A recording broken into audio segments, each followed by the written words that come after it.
Guys, may tips ako sa inyo guys. Paano nyo ayusin yung nabaling tangkay ng roses guys. Ganto. Di ba balik na yan? Balik na yan.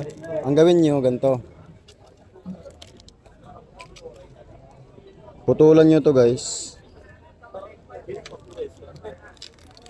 Yan, putol na yan. Tapos dito guys, hiwaan nyo lang na paslant. Yan, paslant. Diba, slant na yan guys, kabilaan.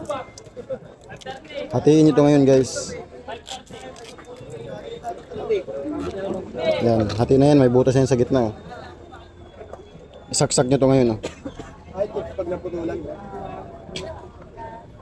Dito, ano lang to based on my experience lang. Kasi nabubuhay siya eh.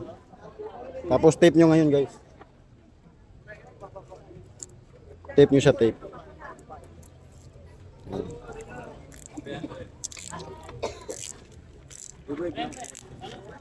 Yan, magre-revive na yan guys kasi itong tangkay na ito, sisip-sip to ng tubig. Yan, magsisip-sip ng tubig yan. Pupunta dito yan. Kasi ito magkakatubig din to guys.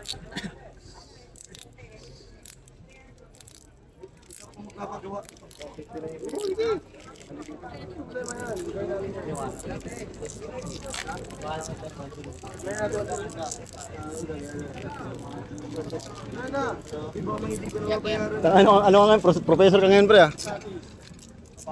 Tapos dito sa baba, dito sa baba guys, putulin yung paslant guys, ganyan. Para mabilis siya makasipsip ng tubig paslant. Ganyan.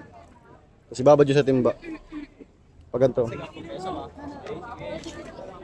Yun, ganyan guys, nakababad na yan, magre-revive na yan.